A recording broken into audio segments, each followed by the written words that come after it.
अरे कैसे सपरी हो भैया,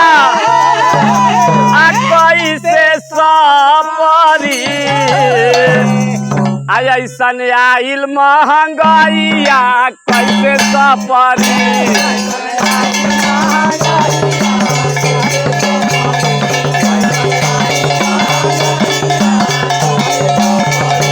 ऐसन आइल महंगाइया, कैसे सपरी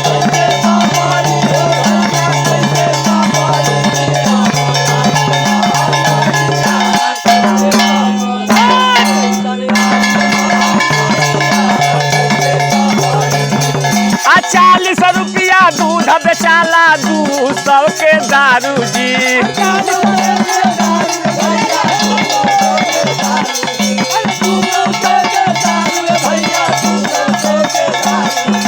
फिर भी सब ही पिए खातिर भइल बाबे काबूजी।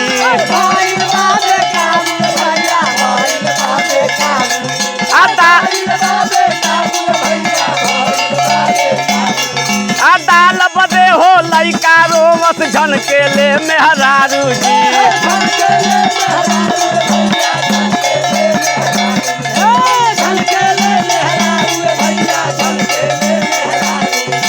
साझ सवेरे खाना भले मेहरी का गाड़ी जी।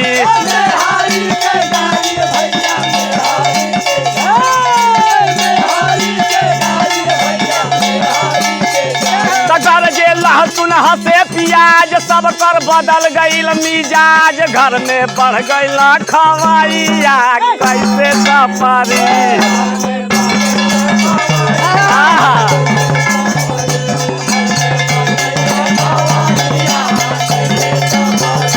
घर में बढ़ गईल खवाइया, कैसे सपरी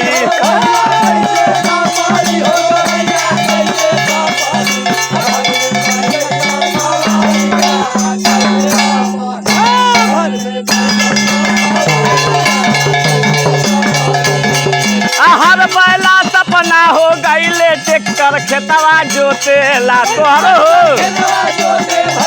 ट्रैक्टर जोतेला।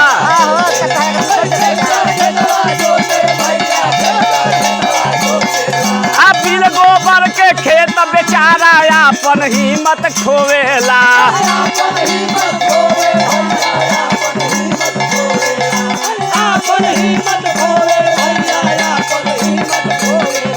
सपना हो गईल देसी खाद, नाही भैले जाए दाद, मिल गईल माटी में कमाइया, कैसे सपरी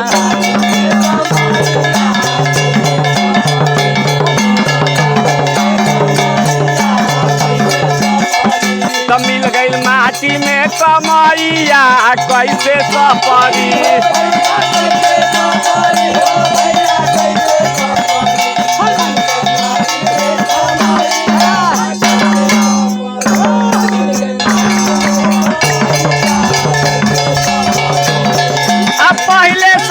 खांसी भैया केहू केहू के आवेला।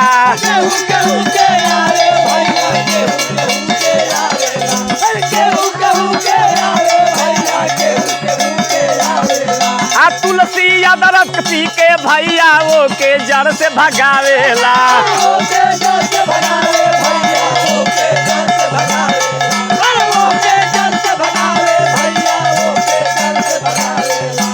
अब तो इंसोफिलिया सुगर अपन रोग देखावेला।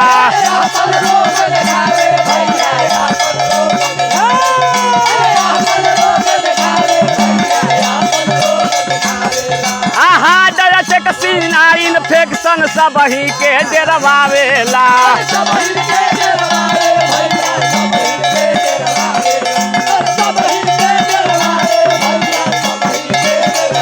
दया के नया नया रोग चलल, रामदेव के जोग, कैसे पड़ल बा समैया, कैसे सपरी